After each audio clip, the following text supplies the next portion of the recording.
Did you know that over 70% of young adults say they struggle with confidence when stepping into leadership roles, even if people already see them as a leader? Now imagine feeling that way while the people who raised you never expected you to lead at all. If you're a young adult, when it comes to dealing with hard things, you might be thinking, you're good, you'll get through them, somehow. But here's the truth. You can get through your hard moments faster, easier, and better if you prepare yourself for those hard moments before you're in them. You don't have to just wing it and hope. Did you know over 60% of young adults say they struggle with their mental health? If there was such a thing as insider trading for mental skills, you just found the spot. You can quietly build your edge while no one's watching. Mental skills are the cheat code to life that no one's talking about, and your future self will thank you for it. Now, on to the cast. Julia is 21, a junior at the University of Florida, a dancer, an avid reader, and a quiet force in every room she walks into. Ask anyone in her circle, and they'll tell you, Julia's a leader. But if you asked her, she wouldn't say much. She'd just shrug and smile. Because for Julia, leading isn't something performs. It's something she lives. She's the one who arrives 10 minutes early to stretch, the one who signs up first to help with team events. She volunteers twice a week at an after-school program for at-risk kids in Gainesville, because she was one of them. And yet, leadership didn't come from some moment of praise or spotlight. It came from contrast. Growing up in Central Florida, Julia was the quiet second child. Her older sister, Brielle, was the wild one, the unpredictable one, the center of gravity in every family conflict. Brielle skipped school. She skipped curfew. She skipped explanations. And when Julia was just 12, she remembers standing in the hallway, watching their mom cry alone in the kitchen, while Brielle screamed in the driveway about leaving. For good. The thing about chaos is, if you grow up in it, you learn how to read the room early. And Julia, she read everything. She learned how to help, how to stay out of the way, how to anticipate the next storm before it came. And over time, that turned into initiative. That became responsibility.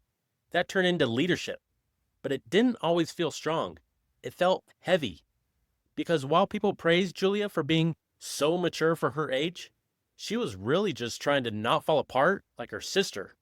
Hey, quick question. If no one taught you how to become more mentally tough, how would you do it? Rip up the playbook. Do it your way. Now, let's get back to the cast. Years passed. Brielle moved out. Julia got a mentor at the Boys and Girls Club, a volunteer named Dana. Dana didn't tell her to be strong. She didn't tell her to lead. She just showed up. Every week, every conversation, every missed parent-teacher conference. And that changed Julia. Not because she needed saving, but because someone reminded her she was worth showing up for, even when she wasn't falling apart. Fast forward to today. Julie's not just leading warm-ups for her dance team, she's tutoring 2 middle schoolers through the same program she grew up in. And when they ask how she stays so calm and confident, she just says, it's not about having it all figured out. It's about figuring out how to stay grounded when you don't. What most people don't know is Julia still texts her sister. Not often, just enough to say, I love you. Just enough to remind her that no one's past has to define their future. And that's leadership too. Because leadership isn't just showing up first. It's staying when others leave. It's choosing consistency over control. And it's trusting that your presence might be the one thing someone else never had. So here's the question. Where in your life are you waiting for a title? When you already have the opportunity to lead? Who's watching how you show up? Even when no one's clapping? Because like Julia learned, your attitude sets the tone. And the strongest leaders don't always make noise. Sometimes they just lead with who they are. Building mental skills isn't just about handling stress or bouncing back.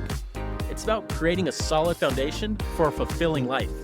If you develop mental skills, it means being prepared to build strong relationships, make sound decisions, and find genuine fulfillment in whatever path you choose. So the way I see it, you have 3 options. You can do nothing and hope things get better. You can listen to a few random things and think they will magically change. Or you can intentionally surround yourself with voices like this podcast each week and invest in the biggest differentiator for anything you choose to do, your mindset. The 2026 version of you is waiting.